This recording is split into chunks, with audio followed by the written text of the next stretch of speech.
Hey everyone, welcome to the Next Level Confident podcast. Thank you so much for listening. Today I have Marta Spirk, women's empowerment coach. She helps women become empowered through self-love. Marta, how are you today? I am good, even with the craziness happening in the world. Thanks for having me. Yeah, of course. You know what? Thank you, Zoom, for hosting this call like always, but now we're all on Zoom, so it's pretty Yes, funny. it is. You guys, if you want to check out Marta, you can go to her website. It is Marta, Marta, Spirk, SPIRK.com, or on Instagram at Marta Spirk. Marta, do you have anything you want to tell the audience about before we get started? Yeah, I'm all about women's empowerment and positive vibes, and I'm very grateful at this time for the work that I do because it's what I put out there all the time, especially in this time that we need some more positivity. I am excited to bring more positivity into the world. But for any women that want to connect with me and know more about my work, you already gave all the contact information. And also I do have a membership site. It's a school. I call it an empowered women's school where I'm always dropping content and encouraging members to share their stories and their classes as well, all for personal development. So it's just a personal development platform for us to empower ourselves and feel better about ourselves and help women feel better collectively about themselves. I love it. Okay, so where can they join the school if they want to join the school? You can just go to my website, martaspirk.com, and either click the programs tab or /store, and you can find the membership there. It's $27 a month, and it's amazing. What a deal. What a deal. Yes. Okay, so our topic today is how to find gratitude and peace during the coronavirus. I know everyone is talking about it right now. I feel like it's kind of frustrating, that that's like such a huge topic, Yeah. but it is. That's the life we're in right now. So, yeah, we scheduled this podcast before even knowing that this was going to be going on. And I usually schedule my my podcasts further out, but I just thought I want to actually talk about something that's really relevant right Yeah. now while we're all thinking about it. So what we wanted to talk about was self-love and gratitude and forgiveness. So like, just given what's happening right now, Marta, why do you feel like this conversation is actually more relevant now than ever before? Oh my gosh. I feel like more than ever, we should be encouraged to be paying closer attention to our thoughts, paying closer attention to our feelings and how we're operating in the world, which is what I always talk about, but more so than ever, especially because we're isolated and secluded and we're leaning on social media to find out facts and to just debate things. And that's already a problem in itself, I feel like, but especially in a moment of crisis, which it is a moment of just pure chaos. It's really important for you to get centered, to really create this awareness of yourself independently from what's going on around you, because that's what we should be doing at all times. But it's insane how when hard things hit is when our weaknesses and our insecurities are even more so exposed, which we deal with hard things every single day, right? And harder things in certain days more than others, but this is affecting the entire world. And so it's just perfect timing for us to talk about tuning into ourselves and really figuring out how we're thinking instead of just being told what to think and how to feel. I love that. Yeah, like when you scroll through social media and the news, you're being told, and some of it's accurate, some of it's biased. There's Yeah. obviously a lot of like conspiracy theories and Hmm. all of that kind of stuff. But at the end of the day, like all you can control is yourself and Yeah. your own mindset. So what do you feel like are some of the fears that are coming up right now for people given the disaster going on? Yeah. So I feel like even more so than the actual health condition and being afraid of contracting this infection and potentially dying, right? Essentially, there's so many other little fears that are actually even bigger than the actual fear of dying, which let's talk about the whole toilet paper thing, which I don't even know how that started. How is that related? Because that's diarrhea is not one of the symptoms of coronavirus, and people just went crazy with this, and it's insane how it really affected so many cities. I don't know if other countries have experienced this or if it was just in the US, but it was also because somebody got afraid of that, went and panic shopped and bought a bunch. And then the other people started feeling anxious too, because what if I don't have toilet paper? And so everyone just went into this frenzy of, this is what I need to do right now. And it probably started with one person thinking something that doesn't even make sense. And isn't that what happens to us collectively whenever something happens, right? We just start following one person and it just starts getting blown out of proportion. And so I feel like it's so many different fears. And then with all the, public places and restaurants and schools getting shut down, people are losing their jobs. So they're getting worried. I have had people tell me like, oh my gosh, people are going to start breaking into houses, and burglary and robbery is going to start because people are going to start starving. And I'm thinking, hold on a second, there's still food. There's still things, it's not like we're running out of things. And it's just, I feel like the hysteria is what's creating the fears and the panic more so than the actual situation. And then people blaming the government for these measures. But then if they don't do that, people are going to be complaining that they didn't do anything fast enough. So it's just like insane. Yeah. And I'll say on the toilet paper thing really fast. I think it's because people think that the grocery stores and everything's going to shut down. Yeah. So they think, how will I wipe? It's like, well, in theory, if the water's still running, you could probably use like washcloths. Yeah. Just saying, and then wash it in the washer. But yeah, I mean, I think you're right. It's just the hysteria, and it's like, I think it's easy to like over dramatize things in our brain. And like you've said, we do this in life all the time. This is just like a bigger example, but we often like to think of the worst case scenarios instead of being level-minded or thinking like, what are the facts here? What is logic? Yeah. So what are 3 practical things that you think people should be doing right now during this time of quote unquote self-quarantine to practice self-love, gratitude, and peace? Yeah. So I feel like with the self-love, a huge thing that's been coming up for me because of the stress that social media is causing, even more than it already does, as you well known, is really getting really clear with your boundaries of, is this serving me, right? And really understanding yourself. It really goes back to self-awareness, because we feel like, oh my gosh, I need to be informed, but how much is too much? And nobody can tell you that. Somebody can tell you, if you read, scroll through social media 1 hour a day, then you're going to be okay. Well, maybe that's too much for you, or maybe that's not enough for you and you're fine. So who will know better than yourself? And if you don't know, then you need to start paying closer attention to yourself.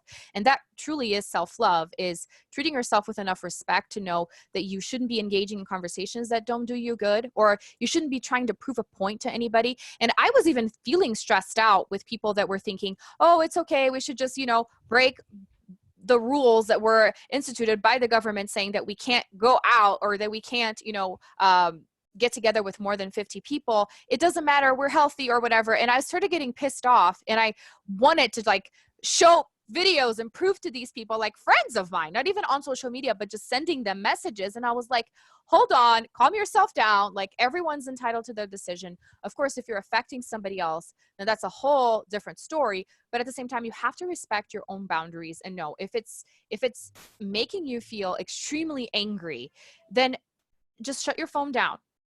Shut your phone off. Or I've had to, and even before the coronavirus, this is something that I started doing. And I feel like this is something that we have to remember that we can do besides getting off social media, period, is that you can actually snooze people on Facebook. So if it's somebody that you're close to, you really enjoy their content, but for some reason something's off for a certain period of time, you can actually snooze them for 30 days. So you're not unfriending them. You can still talk to them on the messenger. You can still go to their page and see their stuff, but Facebook will not show you their content. And that is extremely helpful, because sometimes you can get triggered by something. And it's not even that person's being negative. It's just your own insecurity, your own issue there. And you're essentially causing yourself harm because you're not allowing yourself to disconnect from that situation. And I had to do that before the coronavirus with somebody that I'm friends with. I mad respect for this person, but it was not doing me well because of underlying issues. And I was like, hey, I can do this. It doesn't mean that I hate on I'm not hating on this person. It doesn't mean that we're ending the friendship. I just need this for my mental sanity. So I feel like Mm. besides the health aspect of let's wash our hands so we don't contract this virus, is mental health, is emotional health, which really defines our physical health in so many aspects, right? We know that being stressed out can affect your immune system. So Yeah. let's think about all of that. Yeah. And I always talk about this, like, even, yes, like, yes, this is supposed to be about coronavirus. And also it's supposed to be about just like life in general. Like Yeah. maybe there's a reason that America and the world, we're all supposed to wake up Yeah, and realize that, like, it's good to slow down a little bit. And it slowing is. down does not mean spending more time on Instagram and Facebook and LinkedIn and the Yeah. news. Like, slowing down might mean truly getting off of things and unplugging. It's kind of like when your iPhone doesn't work, instead of just keep trying to get it to work, you turn it off Yeah, and then you turn it back on. And a lot of times that works really well.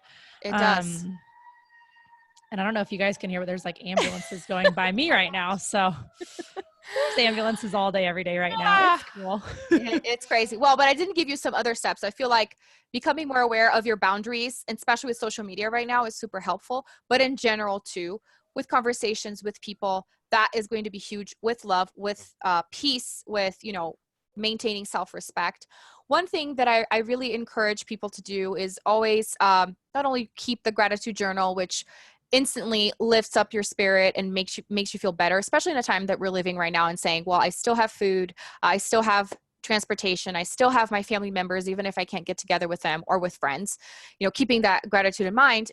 Also, start a practice of empowerment for yourself and think about the things that you're grateful for yourself. Like, not even just your health, but, I don't know, something that you've accomplished recently, or just being able to set those boundaries. You can be proud of yourself for that, just think about things that you're proud of. Maybe for me, we were talking about earlier, me staying home with my 3 kids. I have 4-year-old triplets and they're going to be off school for the next 3 weeks. We're on day 2, losing my mind here, but I'm still, at the end of the day, I can add into my little brag book, my little gratitude journal or pride journal, that I'm proud that I kept them alive and everything is fine. So start, Mm.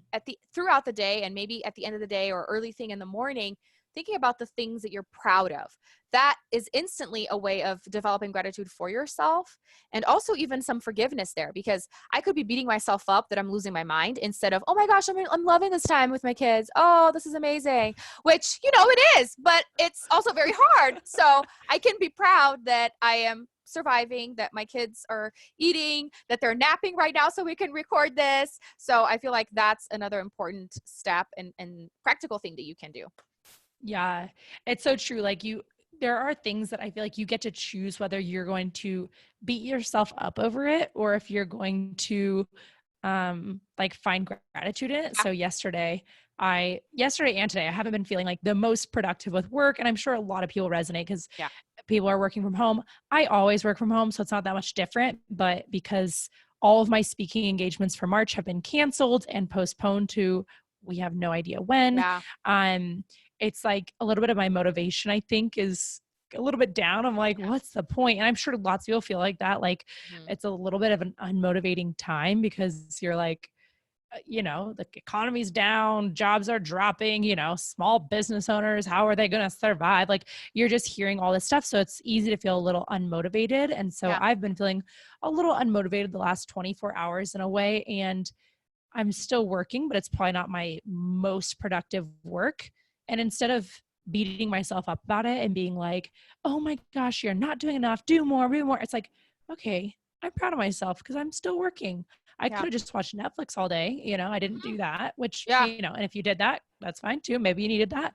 Like, you know what you need. But you kind of sometimes walk a thin line where you could either choose to be grateful for it Mm-hmm. or you can beat yourself up over it, Yeah. and you get to choose in that moment which one you're going to go with. Yes. Yes. And it's such a fine line. And it's also something that you can get really lost with. And I just want to point something out that I've been seeing on social media now. And another reason why I encourage people to really set their boundaries with social media right now, because lots of people that do work from home are saying, oh my gosh, this is the opportunity. If you already work from home, then you have to be making like 10K a month, because everyone's at home now. They need to buy stuff online. And I just made 15K because of this. And then this adds pressure to the people that were like, well, I'm just going to take this time to connect with my family. And then they start feeling bad because, oh my gosh, if this other person just made 15K because they're working from home and taking advantage of this awful situation, then I need to be doing this too. So you could get stressed out with so much stuff. Don't let that happen.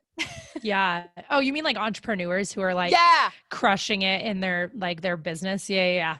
Totally. Yeah. Like bragging about how awesome they're doing, because they're like, I'm like this while everyone else is down, I'm crushing it. And yeah, like it's just like anytime, like once again, comparison happens all the time. And so not comparing. I love it. Okay. So what is the third piece of self-love practice that you would encourage right now? So I feel like really we got all the sirens today. I know. I'm sorry. I'm going to mute myself while you talk. Go ahead. You're totally fine. It's just so crazy that we're talking about this and all this sound is going on. I feel like I always like to encourage people to find something that lifts them up for themselves, because we hear so much about, you know, having a morning routine. And I know you encourage that a lot too. You have your journal and all of that. And it's very nice to have like a guidelines and have people walk through these things. But what I also love is to encourage people to find something that works for them and something that they can do whenever, wherever, and throughout the day. Because you may have a morning routine. Now, if you have kids staying at home because of all the madness that's going on, maybe that routine is going to be out of the window, right? Or whatever it is, that something that works for you all the time is not going to be the same. So I want to encourage you to find something that will help you keep yourself grounded. And I feel like writing down the things that you're proud of really, really helps. Again, blocking out social media or not engaging in conversations that are going to be bad and negative for you is another thing. But maybe something else. Maybe now is the time for you to go read that book that you've been putting off for forever, or just, you know, breathing. Yesterday, my kids did a nap and I just lay there. I put my sound machine on just so I couldn't hear them talking in their room. And I just laid in bed and I just breathed really, really deep to calm myself down. Maybe that's what you need to do if you're stressed out. You know, just take deep breaths, find some meditations on YouTube, go read a book. Maybe you can just go outside for a walk. Keep your social distance from other people, but just, you know, take your dog, take your puppy out for a walk, and just find something that will help you not get stressed out, because it is a choice. Even if we're living a troubled moment, there are things that you know you can do to calm yourself down. So pick that one thing and do that once a day, or maybe do it several times a day if you can, because otherwise you're going to lose your mind. Yeah, I think being inside so much can be, I know when I first started working from home, I think the first like week is super fun because you're like, oh my gosh, I do my own thing. Yeah. But then after that, working from home can actually be quite a challenge. And so I think that in the coming weeks, what could really happen is people could start to feel sad and isolated. And I mean, you just feel off. You feel weird not being around people. So I think you're right. Like going outside and going on a walk can sometimes be really helpful. Keep your distance and maybe even go on a hike and go to, on a hike that's further or whatever. Find a place that there aren't too many people, keep your distance, but get outside still. Cause I think that that's a safe place to be. I mean, not a doctor. So, Well, and they did say that being in the sun does help, like with the vitamin D, higher temperatures are supposed to kill the virus. So don't quote me on that, but I have heard that it's good. So go outside. If, we're supposed to be inside for God knows how long, just go outside if it's not snowing, which it's supposed to snow here soon, but we'll see. Oh, great. Oh, wonderful.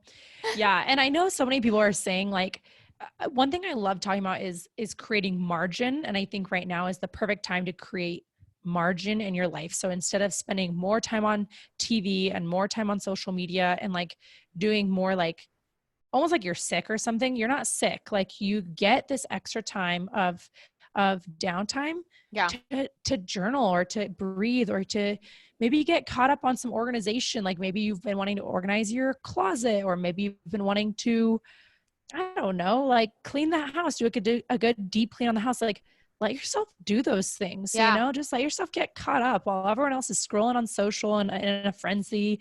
And while everyone's texting all their friends and calling all their family to talk more about it, more about it, more about it. Just like, I don't know. I just feel like maybe turning more of it off Yeah. and finding more of like what you're saying, the gratitude practice, the breathing, getting a few extra things done, or maybe spending time with your kids. If your kids are home, just spend some time with them and Yeah.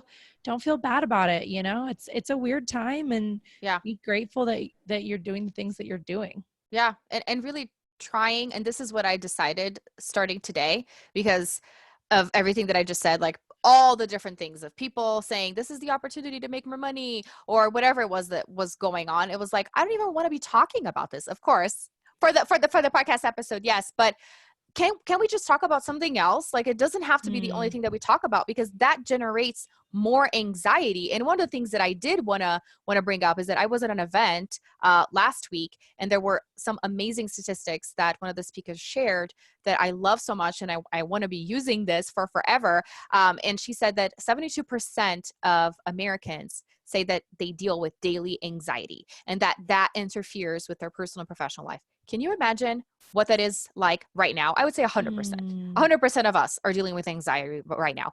And then back to those statistics, she said that 35% of the people that report having anxiety say that it comes from social media. So not to beat a dead horse here, but that's where the most source of anxiety comes from. So again, really choose what you're doing with your time wisely, especially on social media and online in general, and try to look for other stuff. You don't have to just be consuming content that talks about this. Yeah, totally. I actually went off of Instagram for Lent. And so it's been so nice because, like, I mean, and I'm off of Facebook primarily. Like, I can use it on my desktop, but Facebook doesn't really tempt me. Mm-hmm. And then same with LinkedIn. And it's like, I haven't been on social media at all. So I do hear some updates of what's happening. I'm like a little bit like, I'll just self quarantine. And I'm like, I'm writing a book. So I'm just like working on my book, and I'm like playing with my new puppy. Like, I'm just hanging out with my husband, and we're Yeah. watching, movies together and cuddling extra. Like, Mm-hmm. I actually feel pretty peaceful. I don't know if That's I'm supposed to say amazing. that, but that's kind of where I'm at. I'm like, sorry. Like, I know it's going to get better. I have so much hope and faith that things are going to get better. And so Mm-hmm. I'm just praying a lot for the people who are affected. I'm praying for Yes. people's anxiety. I'm praying that, that the bell curve starts to come down, Mm-hmm. and just that there's a quicker healing than we even anticipate is, Yes. for me right now, all I can do is pray. It's like, Yeah. there's not really a whole lot else. Pray and encourage people. And that's Yeah. all I can really do, Mm-hmm. Mm-hmm. So, okay. So what is an example of something in history that has happened that is similar to this? How did we handle it back then and make it through? And why should that give us peace now? So I was living in the US at the time, but something that has been coming up that people have been commenting on is 9/11 and how it really affected pretty much the world, right? Even though I remember everyone's like, whatever the time when we're around when that happened, people say, I remember exactly where I was. And people talk about, they post online and say, this is where I was when I heard the news, blah, blah, blah. So I was in Brazil. I'm from Brazil. And I was actually in school, and the teachers turned the TV on at the time when it happened. And it's something that affected all of us, just emotionally, even if, you weren't close enough to feel the effects or have loved ones that were trapped or whatever it was. But I feel like there is this sense of unity that comes from tragedies like this. Mm. And it's something that, in a way, it's kind of lacking with this because there's so much controversy of in terms of agreeing with the government, right? Should everything be shut down? Is this really helpful? And then conspiracy theory of, are they exaggerating because they're trying to cover something else up or whatever? People are just creating all of these stories. I feel like this is kind of similar in the sense that it was so different from what we had experienced before with terrorism. Like, there wasn't really terrorism before. Maybe I wasn't old enough to be aware of these things. It was just like isolated wars. And if you weren't living in those places, you weren't really aware. But then to have so many innocent people die in different areas because of the plane, because of the buildings, because of the people around, not even in the buildings, but that were affected too. Like, it was, and the first responders too, like so many people were involved, and it was just this collective sympathy and empathy for what was happening. And I feel like that is kind of similar to that because the whole country came together and it's something that the whole world remembers. Like 9/11 is forever in our hearts. Mm. And I haven't been to New York, whether before or after this happened. So I don't know like the atmosphere but there is a memorial. Like it's something that it's still staying with us. And I'm kind of thinking that this is going to be a pretty historical event that we're going to be talking about for years to come because we didn't really have technology or social media when we had plagues before. Like there was SARS and this other stuff, but it wasn't even as big as this is. Maybe back when they had the influenza, again, like years, centuries, whenever it happened, like we weren't as connected as we are right now. So that's probably why it's so much bigger. But I feel like it really is a time for us to look at our fellow human beings with some love and show kindness. And it's very similar maybe to 9/11. I don't know. What do you think? Yeah, I think it's similar to 9/11, and like obviously that's still such a tragedy. And it's one of those things like, when we think back to it, that was 9 years ago, a lot of times it does feel like a distant memory. And I know for those who are truly impacted, like who might be listening, that maybe doesn't feel like a distant memory. It might Yeah. still feel very like fresh and raw and painful. So I'm definitely not trying to be insensitive. But I would say like for people who didn't have, direct impact, it's not something you think about every single Yeah. moment of every day. You might think about it a couple times a year or something like that. So I guess I kind of feel like eventually coronavirus will be like that, like one day this will be, of course, right now it feels like everything, it feels like all we can think about. And of course the people who are lost during this process, like especially because I know that people who are 60 and above and that Mhm. have pre-existing conditions like diabetes or respiratory conditions, cancer, etc., those are the people that are at the highest risk. So I think those people, they should reach out to friends to have them get their groceries for them Yeah. or to have them do things for them. And we, I think of myself as like, I'm a young, healthy person, so I can be the one to help those people, Yeah. and be, able to go to a grocery store and to help the people who might be affected.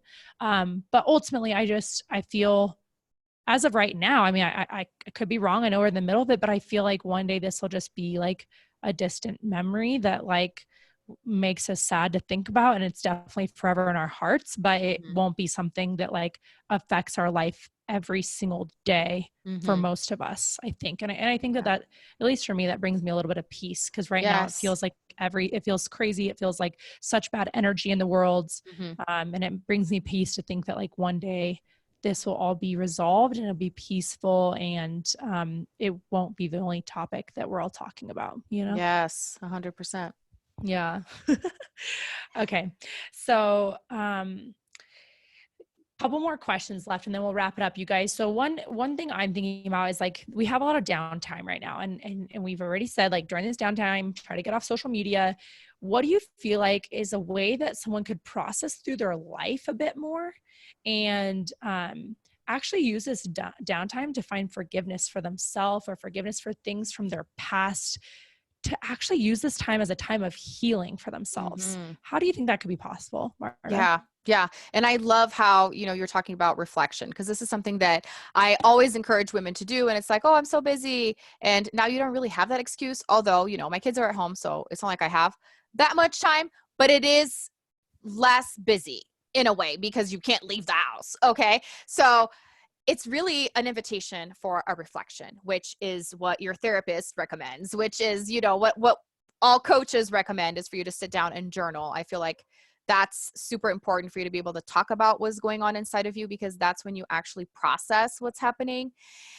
And one of the things that I encourage women to do to be able to deal with their past and to develop gratitude for themselves and forgiveness for themselves is actually look at their female role models and understand that a lot of the things that you carry with you are actually coming from your female role models. Mm. Because as a woman, you learned life from other women. And there are people that are maybe were raised by their dad or something like that. So maybe they learned life from a male model or vice versa, depending, if you're a man listening to this, I don't want to exclude you, even though my work is focused on women. It's like you mostly learn things from role models, right? And when you're just a child and you're learning how to be, usually your mom is the person that's there, especially for women, right? And when we talk about trauma, when we talk about, you know, childhood or inner child wounds, it usually goes back to our moms. And what has been interesting for me, as I have been a mom for 4 years now, is that I have been seeing my mom, especially with the work that I do, with different eyes. Because now I'm a mom and I see that I can't be there. I can't be everything. And I can't be there all the time for my kids, especially because I have triplets. And it's so hard to be able to divide myself in three when they're the same age and they're, you know, have similar needs, but also they're very different with different personalities. So it's very, very challenging. And now I have been able to see my mom with different eyes, with eyes of forgiveness and with eyes of gratitude. And one of the things that I've realized in this process is that forgiveness and gratitude go hand in hand, because forgiving means letting go of a hurt and of a resentment. It doesn't mean that you're going to forget about it or that it didn't happen to you. It's just that you're choosing to see it differently. And once you are able to, or you decide to see it differently, gratitude comes in, because you're not focusing on the negative anymore, because that's resentment, right? Somebody did that something to you and you didn't like that. So you're focusing on something that you didn't like. Whereas if you start looking for the positive, because the positive is always there, it's a choice. If you start looking for the positive, then gratitude comes in and then forgiveness comes in. It's like crazy. It's like chicken and the egg. You don't know which comes first, but they're so related. And that's what I've been experiencing for my mom, because I'm going through this and then saying, you know, she did the best that she could. I'm doing the best that I can. So while I forgive my mom, I forgive myself, because I'm still learning to be a mom and to be a woman in this situation, you know? And so I feel like a lot of the things that we experience, and especially the negative things that we experience against ourselves, have everything to do with trauma that we developed against our female role models, right? So the things that either they did to us and that we took it a certain way, because some of these things are not even intentional. And that's what I have been seeing, like yelling at my kids and saying, go to sleep or stop touching that. It's like, I'm just trying to keep them alive and keep my sanity. But who knows, down the road, they're going to remember this memory differently from my intentions. And that's not something that I can control. And that's not something that my mom could control, you know? And then you grow up with these things, blaming people for, you know, your trauma and for the negativity in your life, when, yeah, well, maybe they did contribute. Maybe they did something really messed up to you. And maybe it was intentional too. I don't want to say that it wasn't, because you don't know. I always say give people the benefit of the doubt, because you were not in their head at that specific time. But even if it was intentional, it's still your choice to see it negatively or positive, right? So for me, it has been such a growth process to understand that lots of my negativity or my antagonism against women came from my relationship with my mom. And the more I reflected on it and reflected on her fears, so this is one of the things that I encourage women to do, is that it's a lot easier to see the truth, the ugly truth about people, than it is to see the ugly truth about yourself. Yeah. Right? So let's look at the ugly truth of your female role models. We're experts on doing that. My mom did this. My mom said that. Okay, so let's analyze that. Let's, you know, look at all her fears. Look at all the beliefs that you know she has. Look at all the stories that you grew up hearing, or the stories that you knew from her past.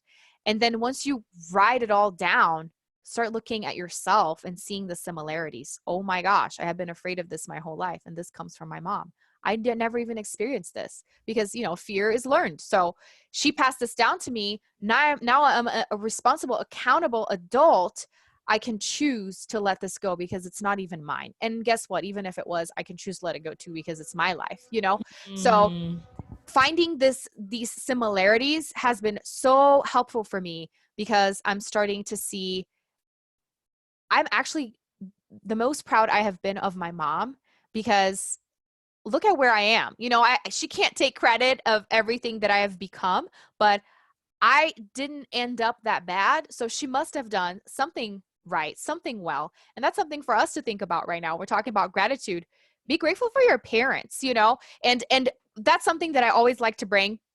I saw in one of Tony Robbins' documentaries, because he always interacts with the audience and talks to people. And there were two instances where he talked to two girls, and one of them said that their dad was awful, an alcoholic, blah, blah, blah. And he was like, but how amazing is it that now you're an empowered woman because you had to fend for yourself, blah, blah, blah. And then there's this other girl that said, I can't keep any relationship. I'm divorced. And then he asked, what was your relationship with your dad? And she was like, my dad has been the best person. I'm his princess. And he was like, well, that's probably why, if he raised you to think that you're amazing and you're perfect and nobody's ever going to live up to you, then this has impacted your relationship. So you see, like, everything is impactful, and you can choose to see it positively or negatively. It is your choice, even if your dad was an alcoholic. You know what I mean? And in my case, my mom was not an alcoholic. She's a pastor, and I felt oppressed for so long. But now, as a responsible, accountable adult, I feel so grateful for my upbringing, and I forgive the things that could have been done in a better way, because there was no other way. What could have been done was done, and just move on from there. Yeah, totally.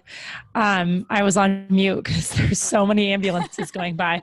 I live downtown Denver, so apparently it's a busy, busy place. But I love what you're saying about finding appreciation for your parents and understanding why, like, the things they did actually shaped you, and finding the positive in it, because you can find the negative. And of course, it's okay to say the negative things also.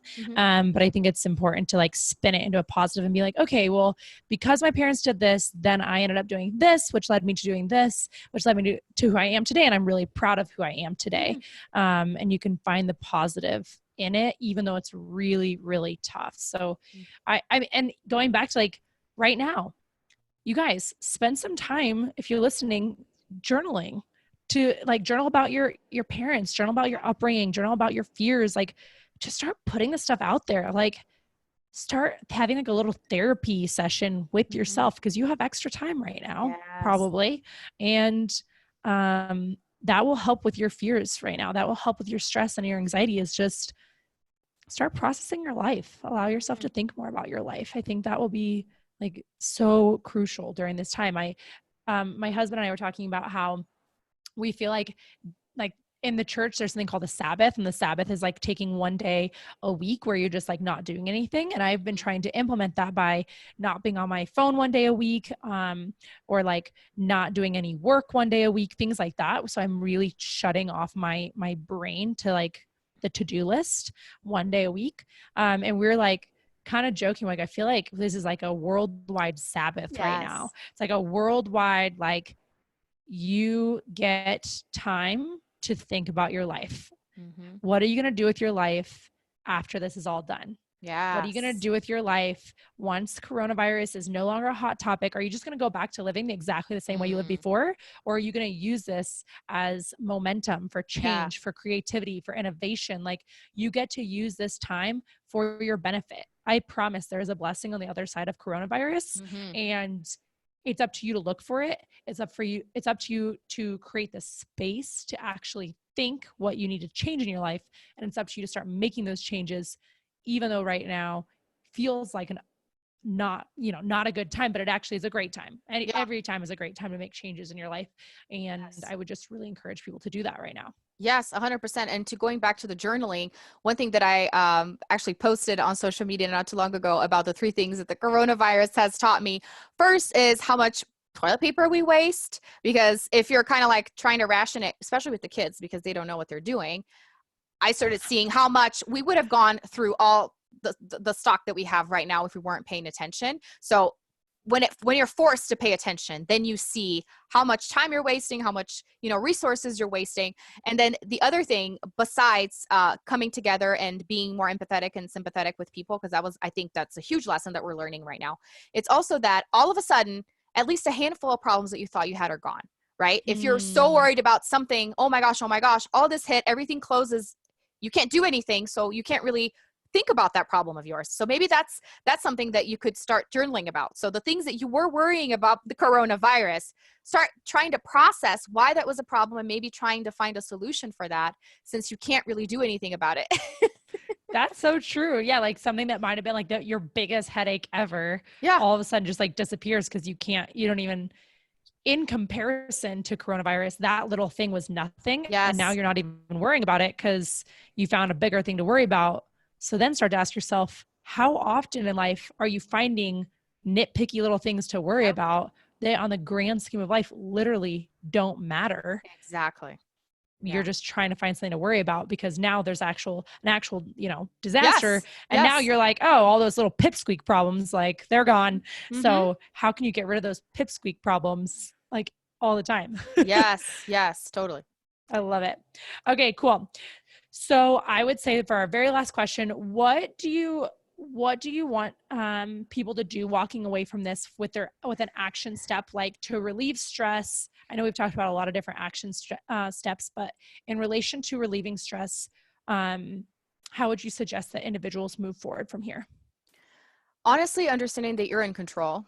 And that's something kind of hard to accept right now because it feels like we're not in control of it. One, because the thing that's affecting us, we can't see, you know, and also because you have so many measures, government and things telling you what to do. And so it feels like you don't have any control. But especially with the work that I do, that talks a lot about thoughts and emotions and that they are 100% in your control and that they do affect your daily life. Understand that you can control this anxiety and you can choose different things to help with that. Like we said, stepping away from social media, doing something that makes you happy and that helps you. Just really, really understand that you are in control of your thoughts and your emotions right now. And you may even be in control of your immune system when you think about the grand scheme of things, like we talked about in the beginning. So just really to feel empowered in a situation of powerlessness is to really be confident in who you are and in your decisions, right? And not feel so insecure about yourself. And how do you do that? You dig deep, you journal, you do all the things that, we're always encouraging people to do as coaches, but really understanding that you are in control and focus on the things that you can control and do that. Yeah. Yeah. What are some things that you feel like are really practical things that people can control right now to keep them healthy? So again, the things that you're eating, right? And I even saw some personal trainer post today talking about the quarantine 15. We're talking about the freshman 15, but you're quarantined, and so you're just gonna be eating everything because it doesn't matter. The world's gonna end or whatever it is that you're thinking. So pay closer attention to that. I know people may have limited resources, and again, I don't want to be insensitive in that sense too, but don't take this as like vacation time, screw the world, screw lifetime. Be really intentional about the things that you put in your body, that you put in your mind, with the things that you're watching, the things that you're reading. I can't not talk about that.